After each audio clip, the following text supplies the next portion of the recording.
Wow, a lot happened this week in both leagues. Only 3 people in the Kirsch League stayed in the same spot, and 4 in the Turbush League. So without further ado, it's time to find out which among us made a mess of it. For this week, it should be made a meal of it, as Jeff George has done it again. Let me paint the story of what I think was going on in his mind. Oh, I got a negative 37-point week and was featured on He's Made a Mess of It. I know, I'll just pick my other 2 teams this week. That'll fix things. Yeah, that's the ticket. Bam! Chicago negative 29, Detroit negative 6. Well, here we go again, old friend. You've lost 72 points the past 2 weeks, and after your initial 111 in week 1, you've recorded 3 straight negative tallies. You know it's bad when you score better if all your teams are on a bye week together. Speaking of together, it's how you need to get your shit. Over in top teams, I think this is the first week we have a league sweep, as the Kirsch League started all 3 top teams. Everyone can give themselves a pat Mahomes on the back. And look, collectively we did better at not starting the poor scoring teams. Don't let this graphic fool you though. Plenty of you did poorly this week. The winner of this week's Money Ball in It is myself, Tony Banks. I was hoping Tampa Bay was going to have an interesting week with Winston eligible to play, and sure enough I got the benching I was hoping for.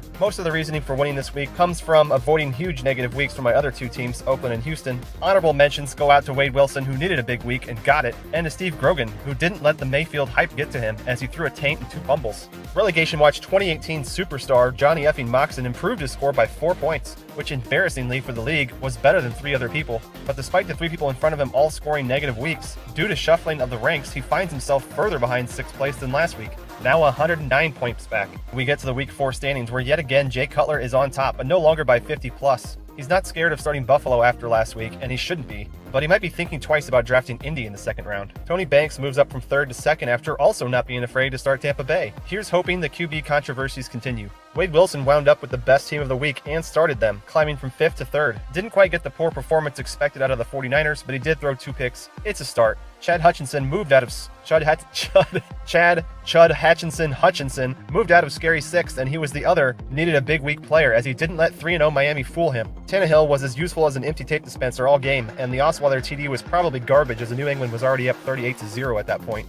Dropping from 4th is Cade McNown, who totally didn't see the Titans scoring more than 10 points, let alone having a game-winning drive. Truly something only the late Cleo Lemon could have foreseen.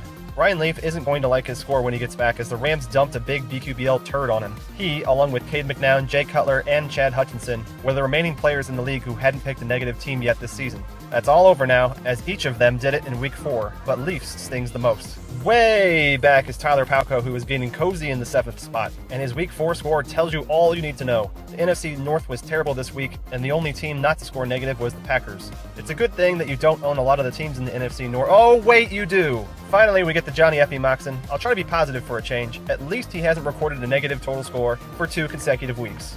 Bravo. Least and always last, we have the Turbush League featuring washed-up Kirsch veterans and the rest of you. This week looked a lot like the scores late last year where 4 of you came to play, and the other 4 of you let your dog make your picks based on what corner of the yard they peed in.